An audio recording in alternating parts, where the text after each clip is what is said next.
Hello friend, and welcome to the slowest sim driving channel on YouTube.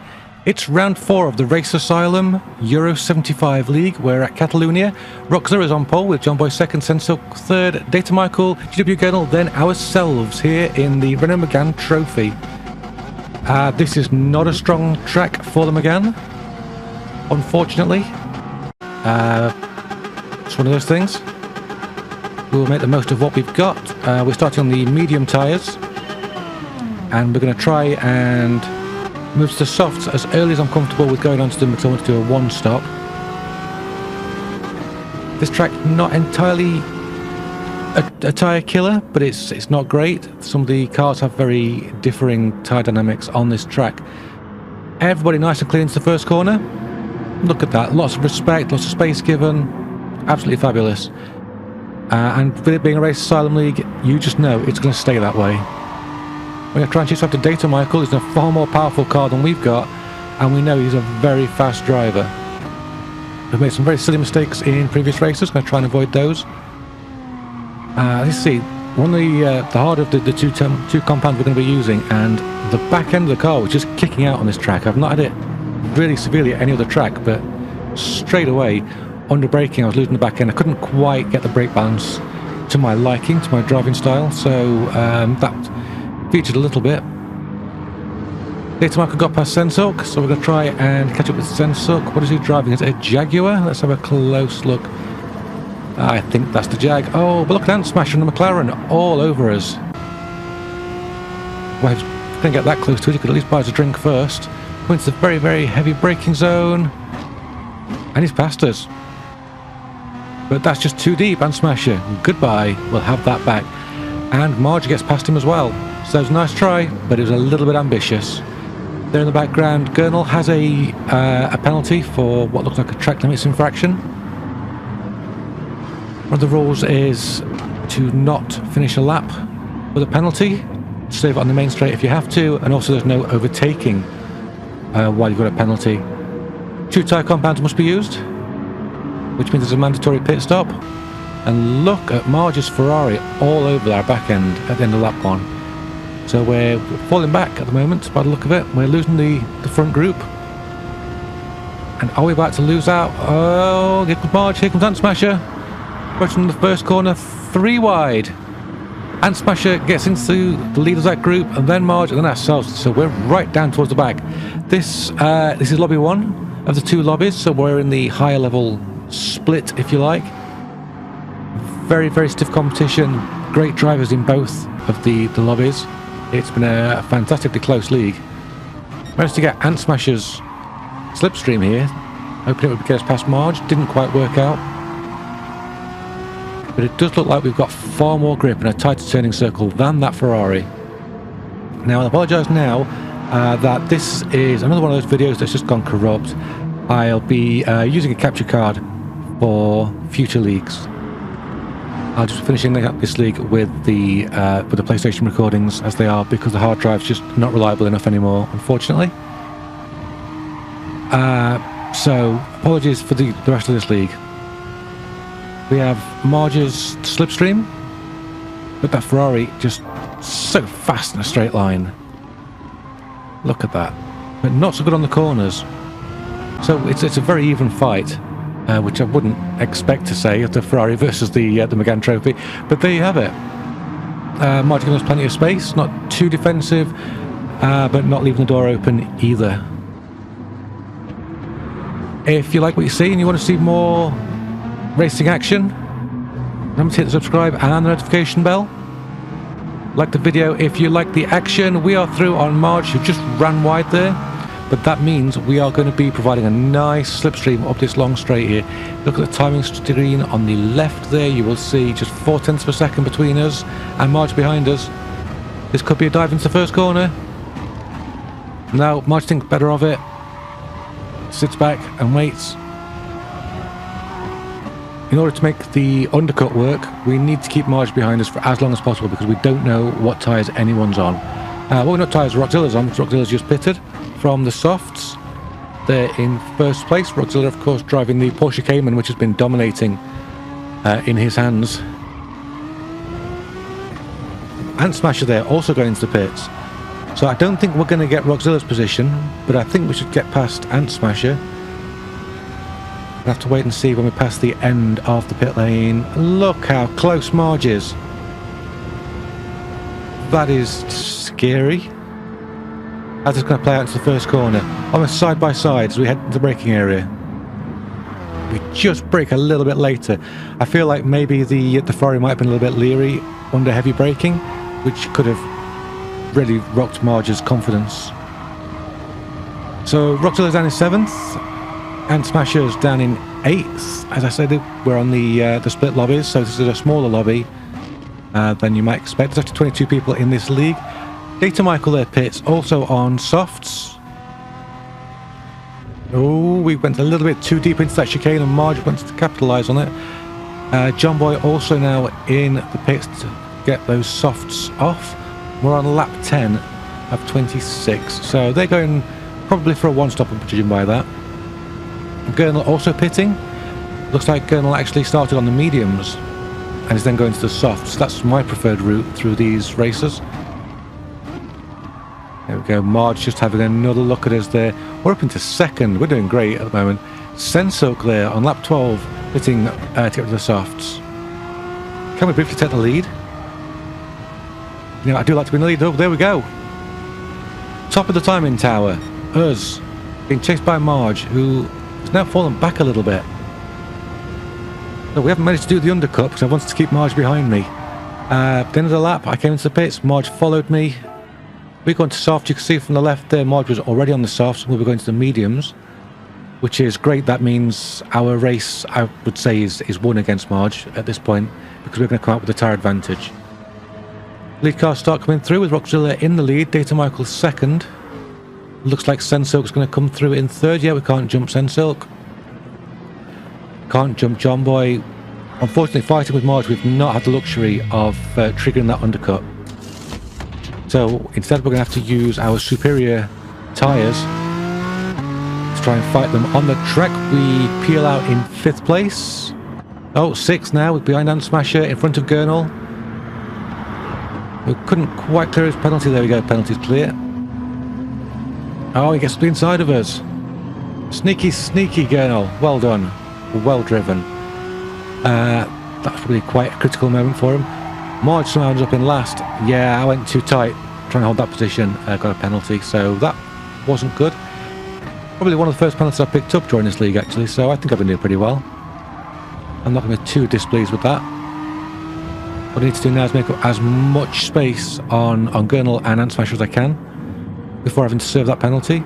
And as you can see, I'm lifting and coasting in a few places anyway to try and eke out the fuel, so that lifting and coasting is also having the effect of scrubbing a little bit of the penalty off, which should help us at the end of the lap a little bit. You can see that the car that Gurnall's driving is the other Megane. It's the front wheel drive Megane, and it's a little bit wide on some of the corners, so I'm thinking that perhaps he's not got as much grip as us at this point. I'm going to try and make some use of that, but he has got the slipstream of Ant Smasher up ahead, and Ant Smasher is so fast in that McLaren in a straight line. So that's really going to help Gurnall out. As you can see, we're lifted into that braking area. We've scrubbed that penalty down to 0.3. So there's a lot less to lose now on the main straight. I also lifted a lot through this chicane. You know, Gurnall was in the way anyway. I wasn't going to get past him, so I thought I may as well just try and scrub off as much as I could. By the time we get to the main straight, we've got virtually no penalty left. And the whole plan here was to try and keep that slipstream, but I think I just lost it. If you look at the timing, you can see that Gurnall is actually pulling away from us in Ant Smasher's slipstream. So I didn't quite manage to make that work. But up ahead, there's a fight going on. Does Ant Smasher lose the place? He does. And while they're fighting all the way through the S's, having to look out for each other, give each other space, that gives us a chance to drag ourselves back into contention. So, can we catch back up on our fresh, superior rubber? We can. Look, you can see visibly the gap has come down a lot. That's 1.5 seconds we took out of Ant Smasher in the first sector alone. which just shows you the effects of having to fight and defend. 2 cars up ahead looking very tentative, like they're tiptoeing through some of these corners. I was just throwing it through most of the corners at this point. We're on lap 15 of 26. As you can see, we're just over halfway through our fuel. So at this point, there was no fuel saving, no lifting and coasting. It was head down, foot down, and just see how many places we could make up. All overtakes would have to be made on the track, since everyone was just one stopping, as far as I could tell. This is it. How well can we do from 7th? We've definitely got the slipstream for the next straight, if we can stay where we are. Very, very awkward section this. And Smasher gets it wrong, and we get him a bump. Wasn't intentional, just the way it worked out. Unfortunately, because Ant Smasher was so slow to that last sector, we don't really get a slipstream on him to get an overspeed. We actually come out too close to him. It's a little bit awkward. There you go. Ant Smasher goes defensive there, which is his right to do. He can fight this all he likes. And takes his normal racing line, leaves us stuck behind him again. As you can see, the video just suddenly jumps there. Not quite sure why it jumps there again. Yeah, this is one of the issues I'm having to face with the video corruption. It's also the outside camera views having the same issues. Lap 18, we're ahead of Ant Smasher by a long way. He fell back. I think he just lost all his grip at this point. Gr4, we remember we had that amazing battle with him at the front at Brands Hatch. He's a very quick driver, also a very fair driver, but I think he was looking at him a little bit more aggressive with me this time round. Certainly not giving me any space or making the mistake of leaving the door open like he did last time we fought. Instead, he has to go and get off that rubber. Those tyres are shot. So the soft tyre is really not lasting on the what I would consider to be the inferior Megane. That leaves us with John Boy, about 10 seconds up ahead, and that is a tall order. A really tall order. We've only got 7 laps left. Now, scoot forward to lap 24, we actually caught John Boy at the start of lap 25. So now we've got 2 laps to try and get past him. I think he's driving the Aston Martin, which is a very, very fast car. But I think, again, we might still have a little bit of grip left. A little bit. John Boy, they're definitely on the mediums. Are we into outside of the marbles? Surprisingly easy to get through there. You see, Sensuk is just up the road 5 seconds, so if we can just fight off John Boy and get the hammer down, there is a podium up for grabs up ahead. Can I make up 5 seconds in a lap and a half? That's a little bit much. But anything can happen. You know, any of the guys at the front could bin it in an effort to steal some extra points for fastest laps. Or just, you know, showing off, as you do. But time is ticking. We're starting to pull out a little bit of a gap from John Boy behind us there. We've made another second.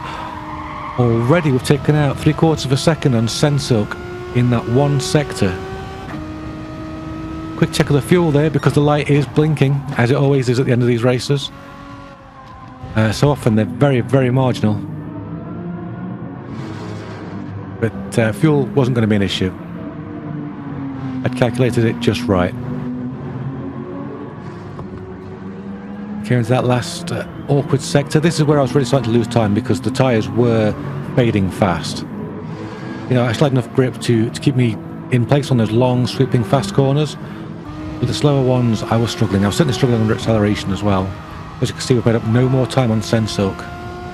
What's expected of me here is about a 4-second gapping of 3rd place in 1 lap.